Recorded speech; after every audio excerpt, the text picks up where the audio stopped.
Ibunda sekalian, kita balik ke kajian kita. 1 bulan cukup lama kita berpisah. Rindu sudah membuncah. Ya, ingin ngaji bareng dengan bunda sekalian. Karenanya kita masuk kepada kajian kita, kitab Tazkiratul Hadramiyah, bagian ketiga daripada rukun iman. Bagian ketiga daripada rukun iman. Antu'mina bikutubillahi. Antu'mina bikutubillahi. Yang ketiga daripada rukun iman, hendaklah engkau beriman terhadap kitab-kitab Allah. Ay tusaddiqu bi annallaha, dibaca tusaddiqa boleh kalau diatofkan kepada an. Ayatu saddiqa bi annallaha anzala ala rusuli. Yang dimaksud beriman kepada kitab-kitab Allah adalah tusaddiqa, engkau membenarkan, bi annallaha, dengan bahwasanya Allah anzala kutuban, telah menurunkan kitab-kitab, ala rusulihi, kepada utusan-utusannya.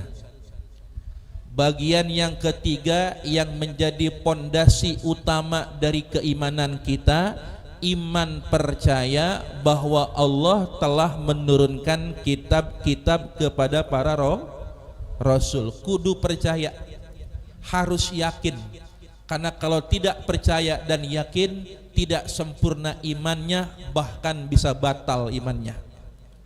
Wa minha, dan diantara daripada kitab-kitab yang telah diturunkan Allah kepada para rasul, suhuful khalili Ibrahim. Suhufnya Al-Khalil Ibrahim. Suhufnya Nabi Ibrahim. Gelarnya Nabi Ibrahim Al-Khalil, orang dekat. Khalil, orang yang dekat. Dekat di sini dekat kepada Allah, orang dekatnya Allah, Khalil.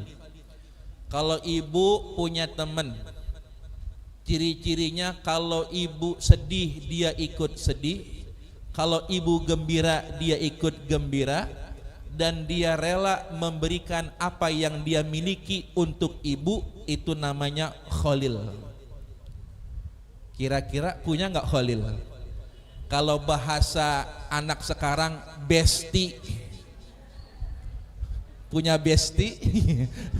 Nah, itu besti Khalil itu, ya. Khalil itu besti kita. Jadi kalau kita sedih dia ikut sedih, kalau kita senang dia ikut senang, apa yang dia punya dia kasih ke kita, itu namanya Khalil. Besti. Nah, Nabi Ibrahim itu dalam tanda kutip bestinya Allah, ya. Khalilullah, ya, orang dekatnya Allah Subhanahu wa taala. Wasuhuful kalimi Musa alaihi massalamu. Dan berikutnya suhufnya Al-Kalim. Ada nabi gelarnya Al-Kalim. Ya, Al-Kalim ini orang yang dapat berbicara dengan Allah. Al-Kalim, nabi yang dapat berbicara dengan Allah, yaitu Nabi Musa. Nabi Ibrahim dan Nabi Musa adalah dua nabi yang diberi suhuf. Ibu, sebelum kitab turun ada yang namanya suhuf, itu artinya lembaran-lembaran wahyu dari Tuhan. Suhuf itu lembaran-lembaran wahyu dari Allah, disebut suhuf. Dalilnya mana? Sering kita baca, inna hadza lafis suhufil ula suhufi Ibrahima. Yang ikut sholat taraweh, sholat witir, apal di surat ini? Ya, surat apa ini? Al-A'la. Jadi suhufi Ibrahima wa Musa. Nabi Musa sebelum mendapatkan kitab kata apa? Taurat. Sebelum dapat kitab Taurat, beliau diberi oleh Allah suhuf terlebih dahulu. Ya. Baik, ada berapa jumlah kitab secara global yang harus kita imani? Ada? Kalau itu yang secara rinci. Betul. Jadi ada iman yang global, ada iman yang terperinci. Kalau iman kepada kitab yang terperinci, wal wajibu ma'rifatuha minal kutubi arba'atun. Kalau iman secara terperinci, iman kepada 4 kitab. Tapi jangan lupa ada iman secara mujmal namanya. Ya, akidatul mujmalah tuh ada ya. Akidatul mujmalah. Mujmal itu artinya global, secara keseluruhan tidak terperinci. Jadi jumlah kitab yang harus diimani secara global, secara mujmal ada 104 kitab. Ada berapa? 104 kitab. Nah, mana yang 104 itu saya rinci ya. Sittuna minha ala nabiyillah Syis bin Adam alaihi wassalam. 60 suhuf, yang 60 diturunkan kepada Nabi Sis. Siapa bu? Syis. Shin ya sukun ta. Syis bin Adam. Syis bin Adam. Nabi Syis ini anak bontotnya Nabi Adam. Anak bontot. Siti Hawa hamil sebanyak 9 kali. Hamil sebanyak 9. Sekali lahir langsung kembar 2. Ibu kalau 9 kali beranak kembar gimana jadinya tuh? Somplak. Ya, beranak 9 kali kembar terus. Siti Hawa 9 kali beranak kembar terus. Nah, lahiran yang terakhir anaknya nggak kembar, cuman 1. Itulah namanya Nabi Sis. Ya, Nabi Sis satu-satunya anak Nabi Adam yang terlahir tunggal, tidak kembar. Saudaranya yang lain kembar semua. Ada Kabil dan Iklima, ada Habil dan Labuda, dan seterusnya. Ya. Nah, Nabi Sis ini dianugerahi oleh Allah 60 kitab atau suhuf. 60 suhuf. Berikutnya wassalasuna ala nabiyillah Ibrahim. Yang 30 kepada Nabi Ibrahim. Udah berapa tuh? 60 tambah 30 berapa tuh? 90 ya. Dan yang 10 ala Nabi Musa qablat Taurah. Yang 10 suhuf kepada Nabi Musa sebelum diturunkannya kitab Taurat. 90 kepada Nabi Sis, 30 kepada Nabi Ibrahim, dan yang 10 kepada Nabi Mu. Di jumlah jamleh semuanya jadi 100. Nah, yang 4 yang wajib kita imani secara rinci. Nah, gitu ya. Kalau 104 itu yang tadi 100, 60 kepada Nabi Sis, 30 Nabi Ibrahim, 10 kepada Nabi Musa sebelum diturunkannya Taurat. Jumlahnya 100 tambah 4 yaitu Al-Qur'an, Zabur, Taurat, Injil. Jumlah jamleh jadi 104. 104 ini wajib dipercaya. Wajib ya. Tapi yang 100 enggak usah ibu rinci. Yang 60 suhufnya apa aja namanya enggak usah dirinci. Cukup tahu aja bahwa pernah Allah menurunkan kitab sebanyak 104 kitab. Nah, adapun yang 4 ini wajib diimani secara rinci. Maksudnya secara rinci, kudu tahu nama kitabnya, kepada siapa diturunkannya. Siap ya? Nah, ini bagian dari keimanan nih Bu.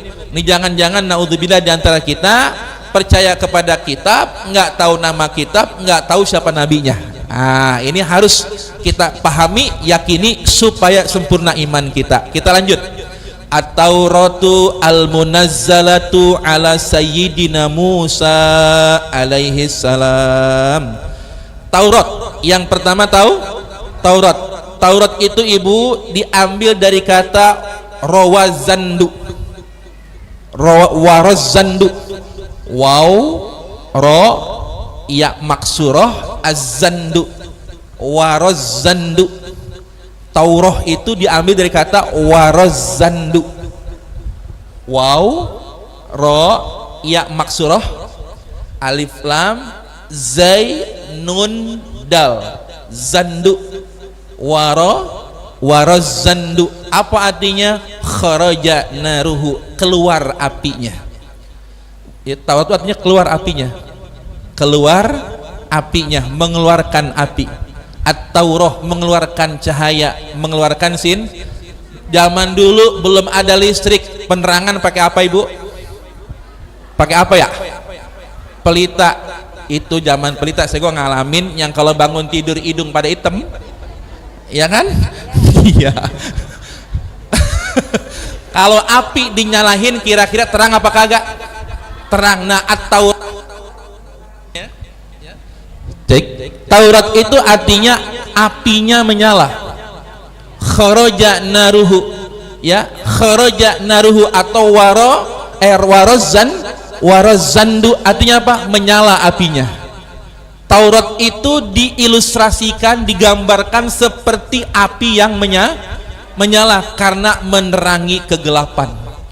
Di zaman Nabi Musa belum ada listrik, maka nggak disebut menyala lampunya, enggak, tapi menyala api, karena di zaman itu api sebagai alat penerang. Maka Taurat ini diilustrasikan, digambarkan seperti nyala api yang menerangi kegelapan. Nah, ini penjelasan ini sudah pernah dengar atau belum sebelumnya? Belum, taunya Taurat aja gitu ya. Ini untuk nambah pengetahuan kita. Taurat itu makna diambil dari kata warozandu. Warozandu maknanya menyala apinya, begitu ya. Jadi Taurat ini disebut api yang menyala karena sinarnya dapat menghapuskan kegelapan di masa itu. Al-munazzalatu ala Sayyidina Musa, diturunkan kepada Sayyidina Musa. Ya, jadi ingat baik-baik ya. Kitab Taurat artinya api yang menyala atau menyala apinya, menyala apinya. Ikutin saya. Taurat artinya menyala apinya, diturunkan kepada Nabi Musa. Ingat-ingat ya, Taurat artinya menyala apinya, diturunkan kepada Nabi Musa. Ingat-ingat ya, ingat-ingat ya. Ya, Taurat yang sekarang, adakah Taurat itu semenjak zaman Nabi Isa sudah diganti sama oknum-oknum pendeta Yahudi? Jangankan Taurat sekarang, dari zaman Nabi Isa aja udah ada yang ganti Taurat. Makanya untuk mengkonfirmasi, meluruskan kesalahan-kesalahan yang dipelintir dari kitab Taurat, muncul kitab berikutnya namanya Injil. Kitab Injil, Al-Munazzalu ala Sayyidina Isa, yang diturunkan kepada Nabi Isa. Injil itu dari kata najlun, nun jim lam. Najlun, nun jim lam, najlun. Najlun, apa itu najlun? Istikhraju khulasatus syai'. Istikhraju khulasatus syai', mengeluarkan intisari sesuatu, mengeluarkan intisari sesuatu. Ibu pengen santan, ibu pengen masak santan. Santan dari mana dapatnya? Kelapanya diapain biar keluar santannya? Nggak dikupas dulu, langsung diparut. Emang ada orang marut kelapa kulitnya? Dikupas dulu, langsung diparut? Enggak, dipecahin kulitnya. Udah pecah kulitnya langsung diparut? Kagak, dipisahin dulu. kulit ama isinya. Udah keluar isinya langsung diparut. Diapain dulu? Iya. Prosesnya panjang diparut, keluar santan. Nah, itu namanya Injil. Proses mengeluarkan intisari sesuatu itu namanya Injil. Injil keluar. Ibu tahu nggak cara mengeluarkan emas dari biji-biji emas itu? Ibu, ternyata emas itu ketika digali bentuknya masih bongkahan batu dan bercampur dengan pasir, tanah, batu, kapur, belum emas sepenuhnya. Lalu dimasukkan ke dalam api, digodok di api, dikasih cairan tertentu. Nah, nanti cairan itulah yang memisahkan antara emas, batu, kapur, dan logam yang lainnya. Nah, proses memisahkan emas dengan logam yang lainnya itu disebut Injil. Istikhraju khulasatis syai'i, mengeluarkan intisari sesuatu. Kalau emas, Ibu, disebut murni kalau emas doang. Tapi kalau emas nyampur sama batu, kapur, pasir, bukan emas itu. Emas bejo yang begitu ya. Ya, bukan emas, harus murni. Nah, Injil itu memurnikan Taurat yang sudah diganti oleh mereka yang tidak bertanggung jawab. Itu fungsinya. Nah, makanya begini, Nabi Isa itu, Bu, unik. Beliau dari balita sudah hafal Taurat. Makanya kalau ada pendeta yang menyampaikan Taurat yang tidak benar, itu Nabi Isa dari zaman bocil, balita, sudah angkat tangan. Maaf Pak Pendeta, itu salah, yang benar begini. Dari bocah udah bisa membetulkan bacaan Taurat yang diselewengkan oleh para pendeta Yahudi itu. Makanya Nabi Isa dari kecil dibenci banget. Nih bocah ini bisa ngacak-ngacak proyek gua nih. Gitu. Kenapa? Dari kecil udah bisa ngebenerin kesalahan. Padahal Nabi Isa nggak pernah baca Taurat tapi sudah hafal. Kenapa? Karena ibundanya Siti Maryam rajin baca Taurat. Rajin baca, ternyata apa yang dibaca dibiasakan oleh ibunya direkam oleh janin. Ibu masih ingat waktu hamil baca apa? Nyanyi apa? Apa yang sering dibaca? Itu yang paling diingat anak kita. Ya, kalau nyanyinya jangan, nggak boleh di masjid. Ya, maka itu yang terngiang di telinga anak kita. Nabi Isa nggak pernah baca Injil, nggak pernah baca Taurat, tapi kok bisa hafal Taurat? Ternyata bukan sembarang hafal, ada proses. Apa prosesnya? Ibunya Siti Maryam yang selalu membaca, ngederes Taurat yang asli ya, ngederes Taurat yang. Nah, ini jadi pelajaran buat kita. Kalau kepengen anak kita hafal Quran, anak kita hafal ilmu-ilmu dan pelajaran, semenjak hamil biasakan baca Al-Quran. Begitu, insya Allah. Jadi Injil artinya apa? Mengeluarkan inti sari sesuatu, itu namanya Injil. Karena kenapa disebut Injil? Karena Taurat sudah mulai dirusak oleh mereka yang tak bertanggung jawab, maka Injil turun untuk meluruskan ya intisari yang sebenarnya daripada isi Taurat. Jelas kira-kira ya? Nah, jadi Injil ini diturunkan oleh Allah dalam rangka meluruskan, memurnikan ajaran Taurat yang sudah mulai dirusak. Nah, dikurangi dan dilebih-lebihkan gitu, Bu. Orang Yahudi itu begitu, Bu. Dari zaman Nabi Bu begitu. Ada kisah menarik, di zaman Nabi ada 2 orang Yahudi yang melakukan zina. Dilaporkan kepada Nabi. Ini kejadiannya di Madinah, ya, ada di Sahih Bukhari. Dilaporkan kepada Nabi, maka Nabi datangi orang-orang Yahudi. Di kitab kalian, kata Nabi, kalau orang yang berzina apa hukumannya? Nabi nanya begitu kepada orang Yahudi. Apa kata orang Yahudi? Hukumannya adalah dipermalukan dan dicambuk. Jawabannya, dipermalukan dan dicambuk. Waktu itu Nabi datang ke orang-orang Yahudi itu bawa salah seorang mantan pendeta Yahudi, namanya sahabat Abdullah bin Salam.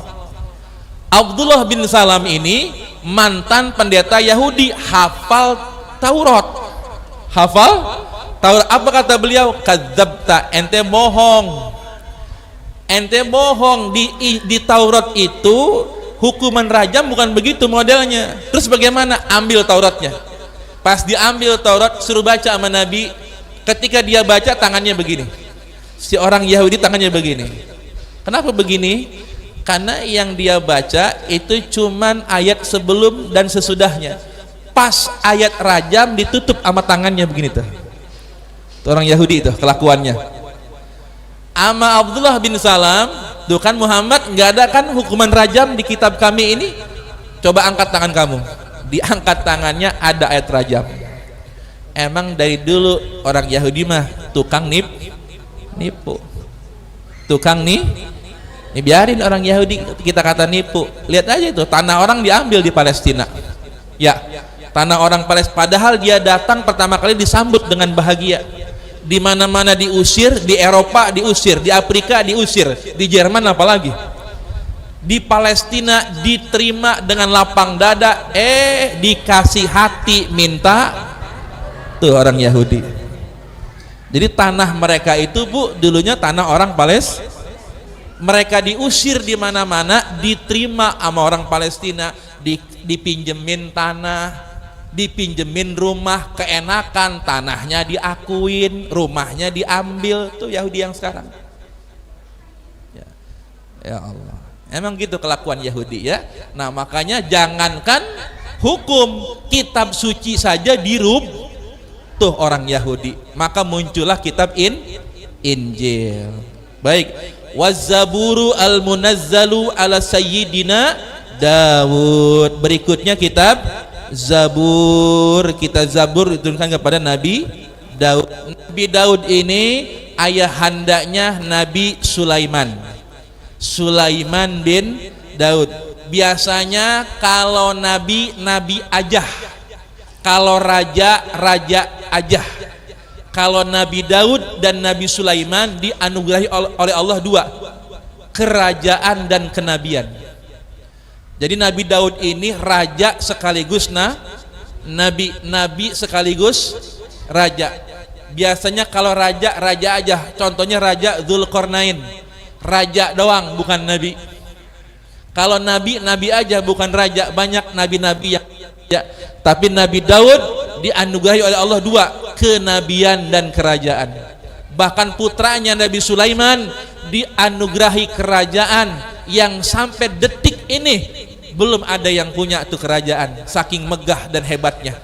Bahkan Ratu Bilqis, Ratu Saba, penyembah matahari, sampai terkejut melihat indahnya istana Nabi Sulaiman, sampai rela masuk agama Islam. Catat ya, Islam itu udah ada semenjak Nabi Adam. Jadi agama itu cuma satu, Bu, Islam doang ya. Saya bilang Islam karena memang dari zaman Nabi Adam sampai Nabi Isa agama yang dibawa cuma satu, yaitu agama Islam. Begitu ya. Baik, kita lanjut sedikit lagi. Wal furqanu, dan yang keempat al furqan, yaitu Al-Quran. Setidaknya yang terkenal punya 4 nama: Al-Quran, Al-Kitab, Az-Zikru, Al-Furqan. Al-Quran, Al-Kitab, Az-Zikru, Al-Furqan. Di dalam Al-Quran, nama Al-Quran yang diulang-ulang ini 4. Saya ulangi: Al-Quran, Al-Kitab, Dzalikal Kitabu la raiba fi. Al-Kitab. Yang ketiga Az-Zikru, dan yang keempat Al-Furqan. Apa arti Al-Furqan? Al-fariqu bainal haq wal batil, pembeda antara yang hak dan yang batil. Al-Furqan, ya. Wa huwa al-Qur'anu, al-Furqan itu adalah Quran al-munazzalu ala sayyidina Muhammad sallallahu alaihi wa alihi wasallam, yang diturunkan kepada sayyidina Muhammad sallallahu alaihi wasallam. Al-Qur'an ini adalah kitab, satu-satunya kitab yang terbebas dan tidak akan pernah ada yang bisa merubah atau menggantinya. Jangankan satu surat, jangankan satu ayat, satu huruf Quran gak ada yang kurang. Dari zaman pertama diturunkan ke Nabi Muhammad sampai sekarang dan sampai akhir zaman, Quran gak akan pernah berkurang, Bu. Saya mau tanya, ada berapa juz Al-Quran? 30. Ada berapa surat? 14. Ada berapa ayat? Waduh, jago banget ini. 6.666. Betulkah itu? Ada yang salah, ada yang betul. Betulkah itu? Jawaban Ibu betul. 6.666 ayat, tapi yang tepat itu bukan jumlah ayat, tapi jumlah kandungan ayat. Nah, bedain. Kalau jumlah ayatnya ini banyak ulama beda pendapat, bukan beda hurufnya. Kenapa sih beda-beda, Ustadz? Beda pemenggalan kalimatnya. Kayak contoh Al-Fatihah nih, Ibu. Ada, kalau Imam Malik menggal Fatihah itu begini.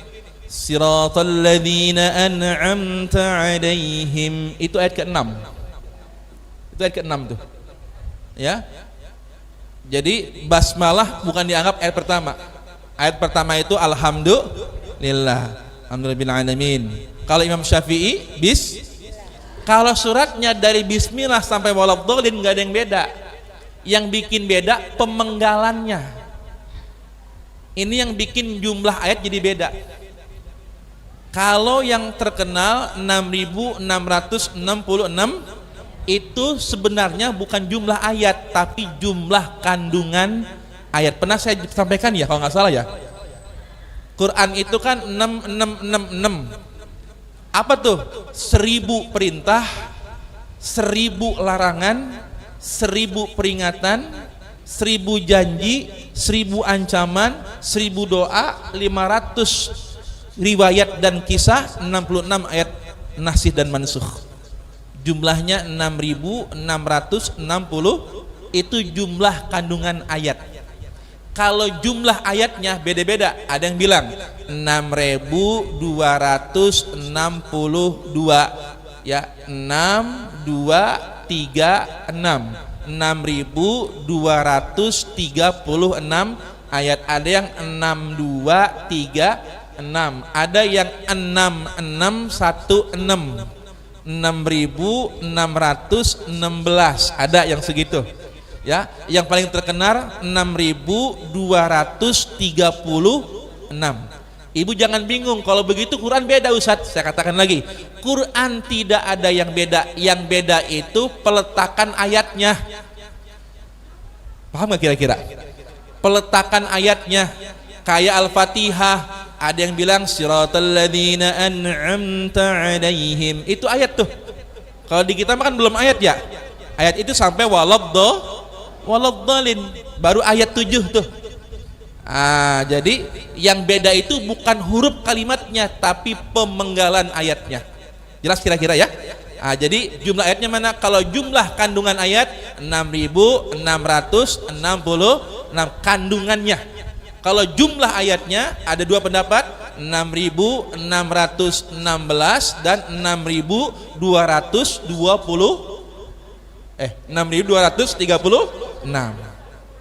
Gitu ya? Iya. Sekarang berapa jumlah katanya? Wah, makin ribet dah urusannya nih. Tadi jumlah ayat. Berapa jumlah katanya? 77.999 Tulis Bu, jarang-jarang nih kalau ngitung dewek capek ini. 77.934 kata ya. Kata itu Allah satu kata tuh ya. Bismi dua kata tuh ya. Ar-Rahman satu kata. Ini berapa kata?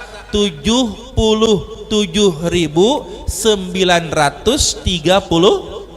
Baik. Sekarang berapa jumlah hurufnya? Makin keder lagi. Dari bismillah sampai minal jinnati wan nas, berapa huruf tuh? Banyak ya? Banyak. Berapa jumlahnya? Saya tinggal baca saja. 333.671. 333.671 ini tanpa tasdid. Tasdid nggak dihitung. Nah, kalau tasdid lebih banyak lagi dah. Ya, 333.671 dicatat ya. 333.671 jumlah apa tadi? Hurufnya.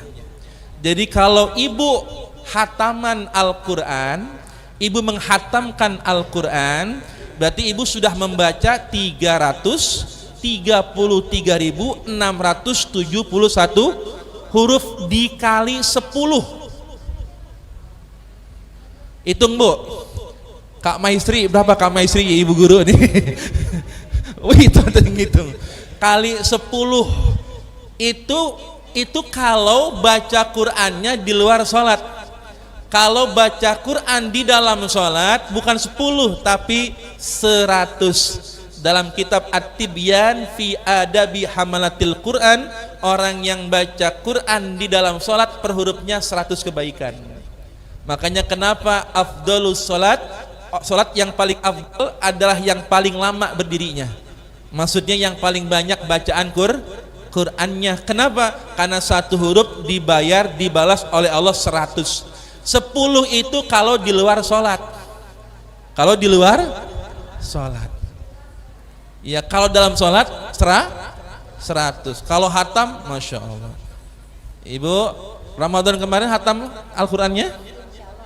Hatam Ustad. Ya Ustad hatam. Hatam Ustad. Ya Masya Allah. Ibu menghatamkan Al-Quran ini nikmat luar biasa. Ada 2 hadis yang saya baca ini luar biasa karena ini tentang Al-Quran ya. Sabda Nabi dalam hadis Imam Ad-Dailami, qara'al Qur'ana mada'a ammana ala du'aihi arba'atu alafi malakin. Siapa orang yang membaca Al-Quran lalu menghatamkannya, maksudnya kemudian dia berdoa, kan ada doa khatmul Quran tuh ya. Nah, siapa orang yang baca Quran lalu membaca doa khatmul Quran, ammana ala du'aihi arba'atu alafi malakin, maka akan mengaminkan doanya 4.000 malaikatnya Allah Subhanahu wa taala. Jadi ibu kalau hatam Quran diaminkan 4.000 malah. Bahkan dalam hadis yang lain dikatakan, idza khatamal abdul qur'ana shalla alaihi inda khatmihi sittuna arba'atu malakin. Kalau ada seorang hamba membaca Al-Quran lalu dia hatamkan bacaannya tersebut, maka didoakan, diistighfarkan bagi dia sebanyak 10.000 malaikatnya Allah Subhanahu wa taala. Jadi ibu kalau hataman Quran ada 60.000 malaikat yang istighfar buat ibu. Ya Allah ampuni ibu fulana binti fulana binti fulan. 60.000 malah malaikat pun untuk ibu. Kira-kira kalau begitu untung apa kagak tuh kira-kira? Jadi sunnahnya dalam kitab Al-Adhkar dikatakan kalau hataman Quran sebaiknya ngajak-ngajak orang. Ibnu Abbas kalau menghatamkan Quran, beliau panggil istrinya, panggil anaknya, panggil saudara-saudaranya, hataman bareng. Makanya orang dulu, saya masih ingat banget tuh zaman saya masih kecil tuh, hatam Al-Quran dibikinin nasi kuning. Sekarang masih ada itu? Masih? Emang itu ada dalilnya, tenang aja. Itu enggak sembarangan, ada dalilnya, ada sanadnya itu. Ya, Ibnu Abbas tuh kalau ngatamin Quran manggil orang, ngumpulin saudaranya, ngumpulin tetangganya, hataman bareng. Itu Ibnu Abbas. Jadi kalau kita sekarang hataman ngumpulin orang lain, bareng-bareng kita bersama menghatamkan Al-Quran, kita baca bahkan sampai bikin nasi kuning, ada sanadnya, ada dalilnya. Begitu. Ini insya Allah ini udah pada hatam semua nih kelihatannya ini. Ini muka-muka nasi kuning semua ini. Kuning pucet lapar kayaknya ini ya. Nah begitu kira-kira ya. Warabi'u, dan yang keempat wallahu a'lam bisawab. Demikian ibunda sekalian, maka sebagai ikhtitam di perjumpaan perdana ini, saya tutup dengan sebuah perkataan ahli hikmah. Beliau berkata begini, annasu kulluhum halka illal alimun. Setiap manusia itu bakal celaka kecuali orang yang berilmu. Setiap manusia bakal celaka kecuali orang yang Ibu pengen celaka, pengen bahagia? Pengen celaka, pengen bahagia? Pengen bahagia kudu mau RT ngaji, RW, lurah, pejabat, konglomerat, merayat, ngaji semua. Semuanya ngaji. Maka siapa orang yang ngaji, annasu kulluhum halka illal alimun wal alimuna kulluhum halka illal amilun. Setiap orang yang ngaji, setiap orang yang belajar, setiap orang yang berilmu bakal celaka kalau tidak diamalkan. Tuh, belum selesai kita nih. Ini ngaji udah cakep nih ya.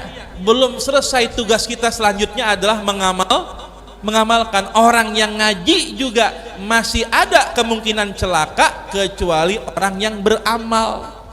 Wala amiluna halka, orang yang beramal juga ada kemungkinan celaka illal mukhlisun, kecuali orang-orang yang ikhlas. Ya Allah, ya. Iya, panjang amat prosesnya ya. Iya. Kagak ngaji celaka, udah ngaji nggak beramal celaka juga. Udah beramal kagak ikhlas, celaka juga. Nah, jadi kudu bagaimana? Kudu berilmu, beramal, ikhlas, insya Allah. Ihdinas siratal mustaqim. Assalamualaikum warahmatullahi wabarakatuh.